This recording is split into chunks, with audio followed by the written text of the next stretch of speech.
Et si je te disais qu'un simple tissu a un jour été considéré comme une arme de résistance, que c'est l'un des seuls tissus dont l'histoire est directement liée à un projet politique de souveraineté nationale? Aujourd'hui, on part au Burkina Faso à la découverte du Faso d'Anne Fanny. Bienvenue dans Histoire tissée, la série où je te raconte les histoires qui font battre le cœur du continent africain.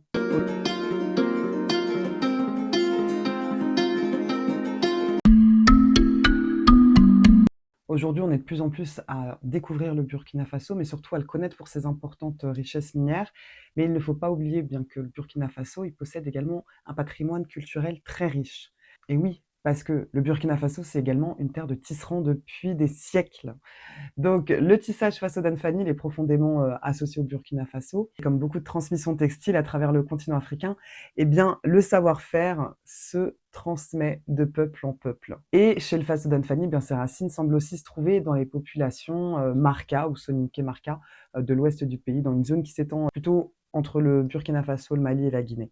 En tout cas, moi, c'est ce que j'ai pu découvrir dans mes travaux de recherche sur l'histoire du faso-danfani, qui donne du coup et qui attribue un rôle fondateur dans cette tradition au marca. Comme d'habitude, je te laisserai me dire en commentaire ce que tu en penses et compléter ce récit. Par la suite, le savoir-faire, comme je te disais, du Faso d'Anfani s'est diffusé à d'autres peuples, notamment les Mossi, qui ont largement contribué à sa popularisation à l'échelle nationale. Donc, on peut quand même affirmer que l'exploitation du Faso d'Anfani est principalement associée au peuple Mossi, qui d'ailleurs représente aujourd'hui la moitié de la population du pays et donc qui est le plus grand groupe ethnique du pays, du Burkina Faso. Mais ils ne sont pas seuls puisqu'il y a également les Bissa, les Gurunsi, les Bobo, les Samo et plusieurs communautés qui ont elles aussi développé leur propre tradition de tissage. Tu t'en doutes bien, avant l'arrivée des Européens, les habitants ils cultivaient déjà le coton, ils le filaient également, ils le teignaient, ils le tissaient, et puis en fait, ils fabriquaient leurs propres vêtements. En tout cas, à cette époque, le tissu, il n'était pas réellement considéré comme un produit de mode comme on peut le connaître aujourd'hui, c'était plutôt un objet de vie. Il accompagnait les naissances, les cérémonies, les funérailles, les rites de passage, et donc finalement, il accompagnait l'existence entière d'une personne. Quant à la définition du Faso d'Anfani, la plus connue étant Douala, qui est une des langues la plus parlée au Burkina Faso en tout cas. Faso pourrait se traduire par la patrie ou le pays, Dan par un tissu, une étoffe, et puis Fan par un pagne, un vêtement en tout cas tissé. Donc finalement, on pourrait traduire Faso d'Anfani par le tissu tissé de la patrie. L'histoire du Faso d'Anfani, elle va basculer dans les années 80 grâce à un acteur fort qui va entrer sur la scène politique. D'ailleurs, tu me diras aux commentaires avant que je prononce son nom si tu as trouvé de qui il s'agit, puisque je te parle bien du leader Thomas Sankara qui va arriver au pouvoir en 1983. Donc le pays à l'époque s'appelle encore Haute-Volta, c'est un nom qui avait été donné par l'administration coloniale française. À cette époque, le Burkina Faso, il va importer énormément de produits étrangers, y compris des vêtements. Du coup, c'est pas bon pour l'économie nationale. Et Thomas Sankara, il sait que cette dépendance économique, elle va fragiliser le pays.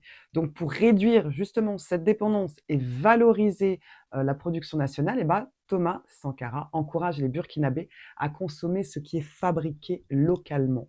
Son slogan est même « Produisons nous-mêmes, consommons ce que nous produisons et valorisons nos savoir-faire ». Donc le Faso d'Anfani, c'est à ce moment-là qu'il devient un véritable symbole de cette vision. Et c'est en 1983 que Thomas Sankara il dira même « Dans les villages, il y a des femmes qui savent filer le coton, des hommes qui savent tisser ce fil en pagne et d'autres hommes qui savent le coudre en vêtements. Nous ne devons pas être esclaves de ce que les autres produisent. » Donc c'est hyper fort, je trouve, comme phrase. Et donc il ne va pas se contenter uniquement de porter le Faso d'Anfani, il va surtout demander aux hautes autorités, donc aux fonctionnaires de le porter, aux ministres, aux diplomates, aux représentants de l'État, et ça même en fait lorsqu'ils sont à l'extérieur du pays, où ils représentent leur pays, par exemple comme des sommets internationaux. C'est en 1986 que Thomas Sankara dira même « Porter le Faso d'Anfani, c'est un acte économique, culturel et politique de défi à l'impérialisme ». Et à l'étranger, ce qu'il est dit également, c'est que, en tant que compatriote, il n'y a qu'une seule façon de clamer son appartenance au pays, donc au Burkina Faso, celui de porter du Faso d'Anfani. En fait, c'est logique lorsqu'on va prendre du recul. puisque dans chaque mètre de tissu acheté, bien, c'est une manière de soutenir l'économie, soutenir les cultivateurs de coton, soutenir les fileuses, les teinturiers, les tisserands. En tout cas, pour Thomas Sankara, porter ce tissu, c'était vraiment un acte économique et politique. D'ailleurs, il déclarait souvent que l'émancipation est commencée par la capacité à produire ce que l'on consomme.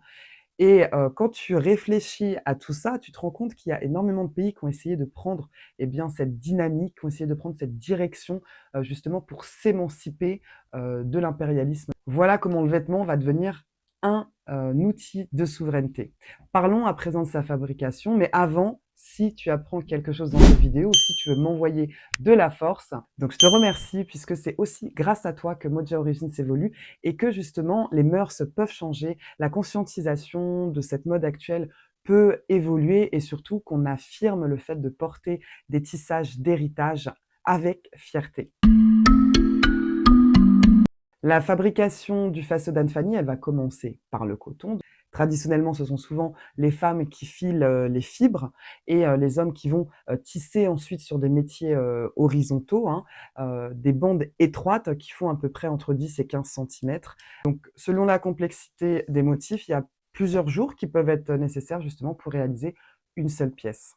Avant les teintures modernes, donc chimiques, il y avait certaines couleurs même qui provenaient de végétaux locaux, comme l'indigo ferra pour le bleu notamment, mais beaucoup d'autres où les recettes variaient selon les régions. Bah, en fait, aujourd'hui, ça a quasiment disparu pour une question de temps. Chaque région avait, à l'époque, en tout cas, historiquement, ses préférences, de motifs. Il y avait, par exemple, comme catégorie, le faso d'Anfani, royal, le faso d'Anfani noble, le faso d'Anfani, traditionnel, le faso d'Anfani, Fukopo, le faso d'Anfani en duo. Voilà. Il y avait énormément de motifs et on pouvait reconnaître, très facilement, d'où les personnes qui le portaient provenaient. Des connaisseurs pouvaient même parfois reconnaître l'origine d'un tisserand simplement en observant son travail.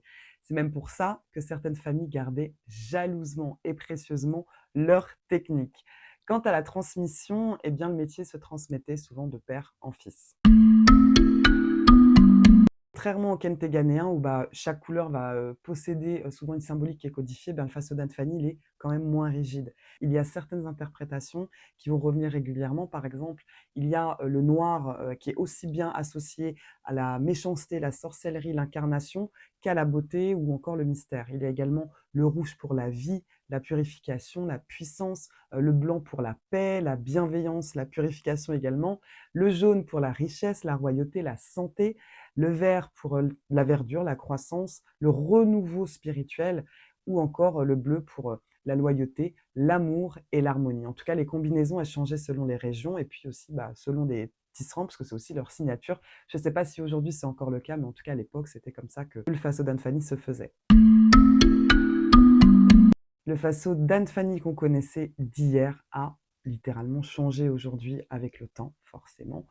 Aujourd'hui, on peut retrouver encore, fort heureusement, des versions artisanales, mais il existe aussi des versions qui vont être semi-mécanisées et parfois même des versions qui vont être des imitations industrielles. Donc, il faut faire très attention en choisissant son pagne. Je dirais que la plus grande différence, ça va surtout résider dans le temps déjà de confection et puis également la qualité.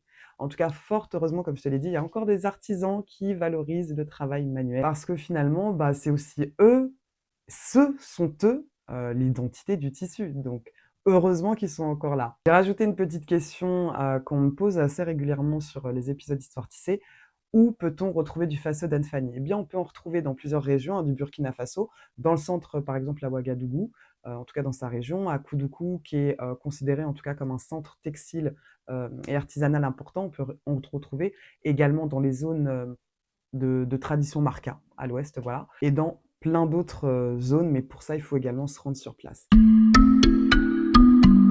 Aujourd'hui, le faso d'Anfani n'est plus uniquement porté lors de cérémonies, on peut maintenant le retrouver dans le prêt-à-porter, sur les podiums, dans la décoration intérieure, sur des accessoires, dans le design contemporain. Et il y a également des créateurs burkinabés qui ont participé à sa renaissance, comme Sidi Biri François Yaomego, qui est créateur reconnu pour valoriser le patrimoine vestimentaire burkinabé dans ses collections, ou encore Sébastien Bazemo, qui est styliste designer et qui utilise régulièrement des textiles locaux dans ses créations contemporaines, ou encore Pathé Ouédraogo qui a largement contribué à faire rayonner les tissus ouest-africains à l'international, dont le Faso d'Anfani. D'ailleurs, en parlant de ce monsieur, il a également habillé des chefs d'État comme Nelson Mandela, le président du Rwanda, Paul Gankam, ou encore même le roi du Maroc, Mohamed VI. Donc c'est incroyable.